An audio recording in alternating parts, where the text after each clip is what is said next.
Hey guys, in this video we are going to go over the understanding and the concept of percent composition. So let's talk about what percent composition is.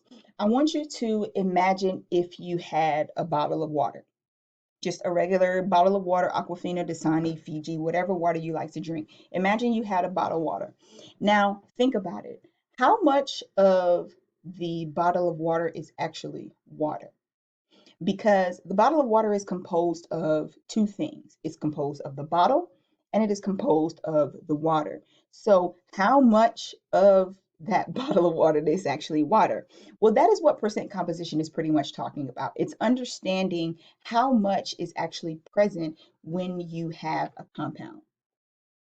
So percent composition is, it talks about the percent by mass of each element present in a compound. So if you have water, H2O, it's talking about how much of the water is actually hydrogen and how much of the water is actually oxygen.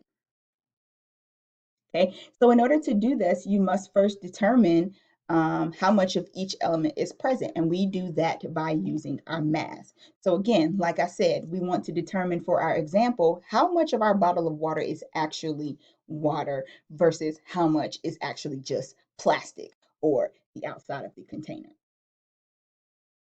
Now, percent composition, it starts with a chemical formula. So in every percent composition example or practice problem, you are going to start with a chemical formula. In this case, we are using NaCl, which is just common table salt. Okay, but when you are trying to find the percent composition, what you are looking for is the percent of sodium in table salt and the percent of chlorine in table salt.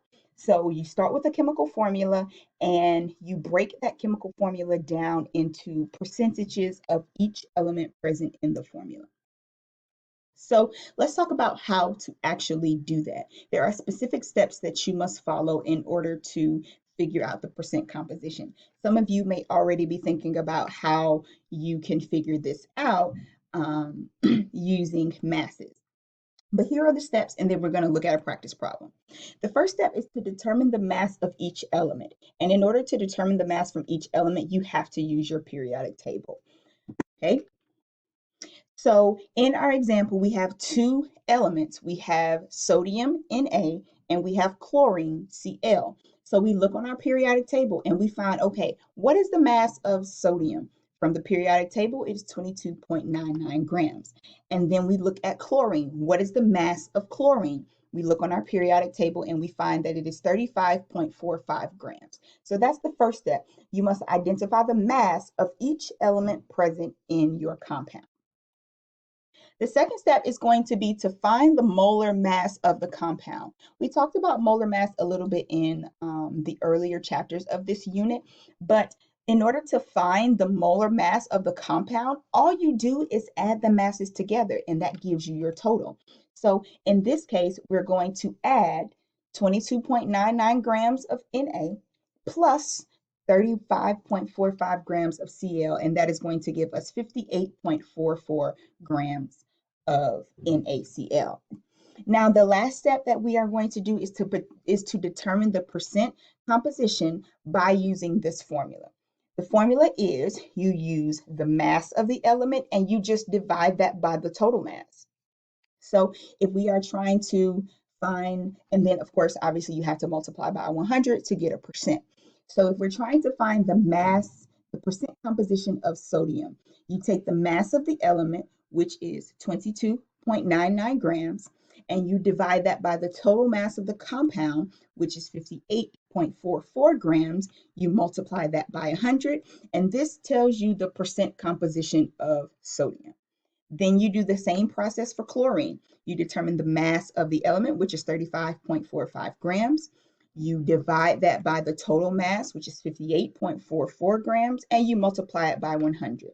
And that gives you the percent of sodium in NaCl and the percent of chlorine in NaCl. Here is another example of how to complete a percent composition problem, but this time we are going to find the percent hydrogen and the percent oxygen in the compound water. One thing that you must note when you are finding the percent composition of each element in H2O, you have to notice that for this, hydrogen actually has a 2 as a subscript here. So that means in the compound H2O, there are 2 hydrogen molecules and there is 1 oxygen atom. Not molecule, atom, I'm sorry. So there are 2 hydrogen atoms and there is 1 oxygen atom. So when you are finding the mass of H2O, you have to find the mass of hydrogen, you have to find the mass of oxygen, but remember that there are 2 hydrogens. So you will do the mass of hydrogen twice and the mass of oxygen once and add those together. So complete this practice problem and check your answer. Pause the video, complete the practice problem, and then check and see if you got the correct answer. All right, so let's check our work and let's make sure that we got the right answers. So in order to find the percent composition of H2O, we have to find the mass of hydrogen, which is 1.01. I just rounded this number, and the mass of oxygen, which is 16.00.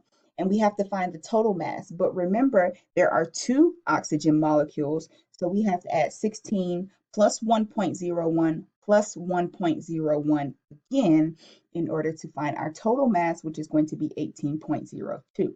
Then to find the percent composition, you will do the mass of your hydrogens all together. So not hydrogen individually, but hydrogen as it appears in our compound. And since there are 2 hydrogens, we have to do 2 times 1.01 divided by our total mass, which is 18.02 times 100, and we get 11.21%.